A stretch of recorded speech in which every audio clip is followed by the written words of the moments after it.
আসসালামু আলাইকুম রহমতুল্লাহ। প্রিয় দিনী ভাই ও বোনেরা, আজকে আপনাদেরকে একেবারেই প্র্যাকটিক্যালি শিখিয়ে দিব যে আপনারা কিভাবে অজু করবেন। কারণ আমরা নামাজ পড়ার জন্য আমাদের অজু শর্ত। যদি আমাদের অজু সহি না হয় তাহলে আমাদের নামাজ হবে না, আমরা সকলেই জানি।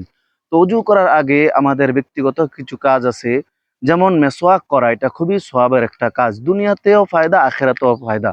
দুনিয়ার অনেকগুলো ফায়দা আছে, যেমন মুখের দুর্গন্ধ দূর হয়, দাঁতের মাড়ি শক্ত হয়, এবং পরকালে অনেকগুলো ফায়দা আছে। নবী করিম সাল্লাল্লাহু আলাইহি ওয়াসাল্লাম বলেছেন, যারা সুন্নত এই মেসওয়াকের আমল প্রতিনিয়ত করবে, আল্লাহর হাবিব রাসূলুল্লাহ সাল্লাল্লাহু আলাইহি ওয়াসাল্লাম বলেছেন, মৃত্যুর সময় তার কালিমা নসিব হবে। সুবহানাল্লাহ। তো মেসওয়াক করার সুন্নত নিয়ম হলো, প্রথম আমরা ডান দিকে এভাবে, তারপর আমরা বাম দিকে, তারপর আমরা মাঝখানে এভাবে মেসওয়াক করে নিব। আমরা চাইলে বেশিও করতে পারবো, কোনো সমস্যা নাই। তারপর আমরা মেসওয়াকটা ধুয়ে মেসওয়াকটাকে আমরা একপাশে রেখে দিব। তারপরে আমরা যারা কাপড় পরিধান করি, কেউ শার্ট পরি, পাঞ্জাবি পরি, মহিলা মা বোনেরা তাদেরও কাপড়ের হাতা এতটুকু থাকে, আমরা হাতাগুলো ভালোভাবে বাস করে কোণের উপরে উঠিয়ে নিব। কাপড়গুলো কোণের উপরে উঠানোর পর তারপরে প্রথম আমরা হাত ধুবো, হাতের কবজি পর্যন্ত আমরা সুন্দরভাবে ধুয়ে নিব। আমি আপনাদেরকে দেখাইতেছি, আপনারা সুন্দরভাবে দেখতে থাকেন। এইভাবে আমরা পানি নিয়ে আমরা হাতের কবজি পর্যন্ত সুন্দরভাবে ধুয়ে নিব, এবং আঙ্গুলের চিপাগুলো আমরা ধুয়ে নিব। আঙ্গুলের চিপাগুলো খিলাল করা মুস্তাহাব আমল। আমরা এভাবে 3 বার সুন্দর করে ধুয়ে নিব। 3 বার হাতের কবজি পর্যন্ত ধোয়ার পর তারপর আমরা কুলি করব।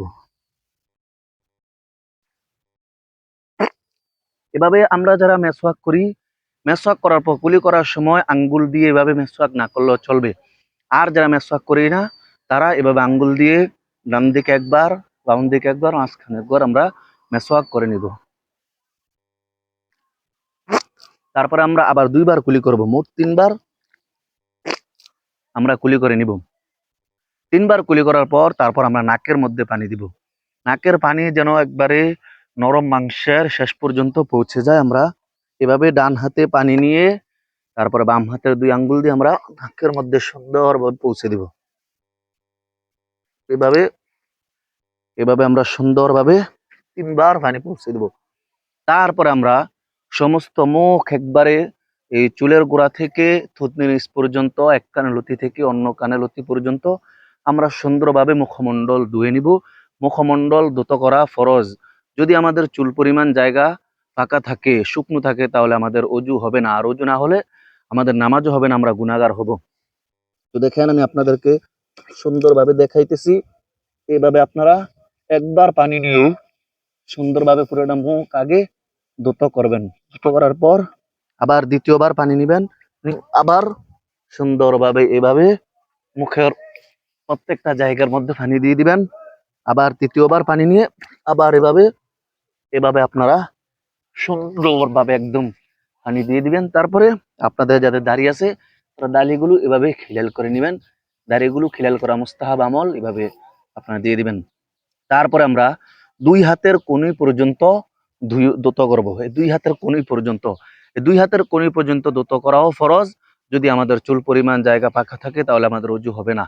এর জন্য আমরা সুন্দরভাবে একদম এভাবে পানি নিয়ে প্রথম ডান হাতটা 3 বার ধুয়ে নিব।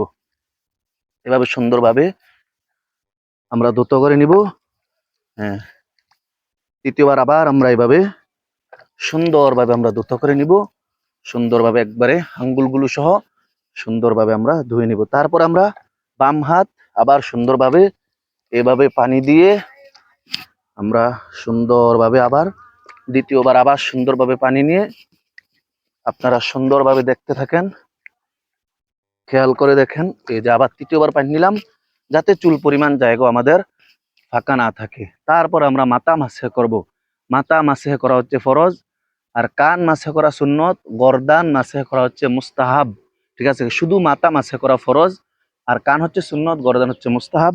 তো আমরা তিনোটাই একসাথে করে নিব। এভাবে পানি নিয়ে আমাদের যদি মাথায় টুপি থাকে বা মহিলাদের কাপড় থাকে, আমরা কাপড় সরিয়ে নিব, টুপি থাকলে টুপিটাকেও সরিয়ে এভাবে আমরা মাথায় এভাবে মাসে করে, আমরা কানগুলো এভাবে দিয়ে আমরা তারপরে এভাবে গর্দান মাসে করে দিব। একবার করলে চলবে, একবার করলে ফরজ আদায় হয়ে যাবে, আপনারা বেশি করলেও সমস্যা নাই। তারপরে আপনারা পাগুলো সুন্দরভাবে ধুয়ে নেবেন, একবার আঙ্গুলের চিপা সহ এই পায়ের টাকনু পর্যন্ত, এই টাকনু পর্যন্ত আপনারা, আমি দেখাইতেছি, আপনারা সুন্দরভাবে দেখে নিন।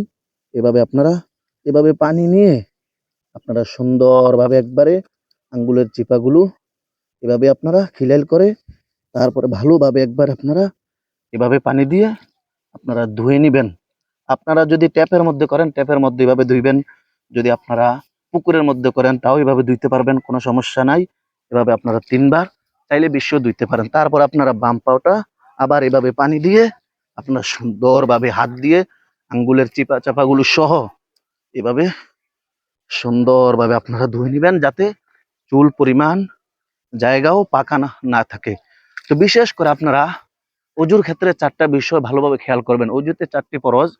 একটা হলো সমস্ত মুখ ভালোভাবে ধোয়া, 2 নম্বর হলো দোনো হাতের কনুই সহ ভালোভাবে ধুত করা, 3 নম্বর হলো মাথা মাসে করা, 4 নম্বর হলো দোনো পায়ের টাকনু সহ ধোয়া।